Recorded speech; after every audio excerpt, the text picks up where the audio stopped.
برادران اسلام، السلام علیکم ورحمۃ اللہ وبرکاتہ۔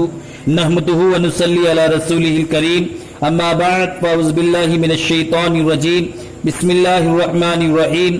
الطہارۃ نصف من الایمان، صدق اللہ العظیم وصدق رسولہ النبی الامین الکریم، ونحن علی ذلک لمن الشاہدین والشاکرین والحمد للہ رب العالمین۔ میری ملت کے نوجوانوں، جس حدیث مبارکہ کے حصے کا میں نے پیش کرنے کا شرف حاصل کیا ہے، آئیے اس کا ترجمہ پیش کرنے سے قبل نبی اور آل نبی پر عقیدت اور محبت کے ساتھ درود شریف کا نذرانہ پیش کریں۔ پڑھیں بآواز بلند: اللہ رب محمد صلی اللہ علیہ وسلم، نحن عباد محمد صلی اللہ علیہ وسلم، صلاۃ و سلام علیک یا رسول اللہ صلی اللہ تعالی علیہ وسلم۔ میری ملت کے نوجوانوں، اللہ کے رسول صلی اللہ علیہ وسلم ارشاد فرماتے ہیں، الطہارۃ نصف من الایمان، پاکی ایمان کا حصہ ہے، پاکی آدھا ایمان ہے۔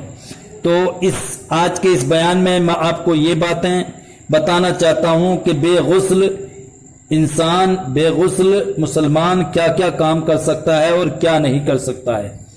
جس کو نہانے کی ضرورت ہو اس کو مسجد میں جانا حرام ہے، طواف کرنا حرام ہے، اور قرآن مجید چھونا حرام ہے، اگرچہ اس کا سادہ حاشیہ یا جلد ہی کیوں نہ ہو۔ یہ سب کی سب باتیں حرام ہیں اس شخص کے لیے کہ جس کے اوپر غسل کرنا فرض ہے۔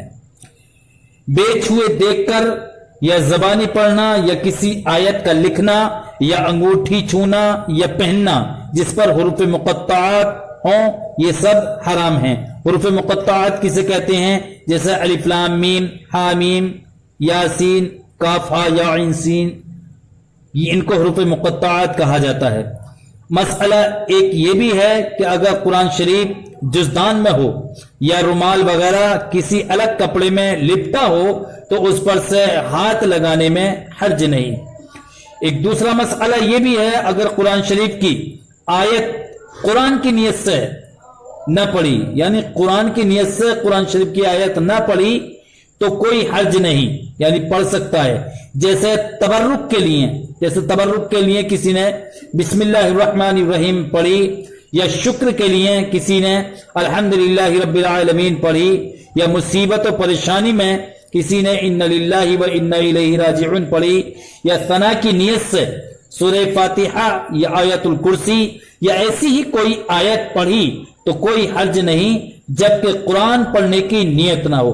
اگر قرآن پڑھنے کی نیت نہیں ہے اور یہ نیت لے کے جو میں نے ذکر کی پڑھتا ہے تو کوئی حرج نہیں۔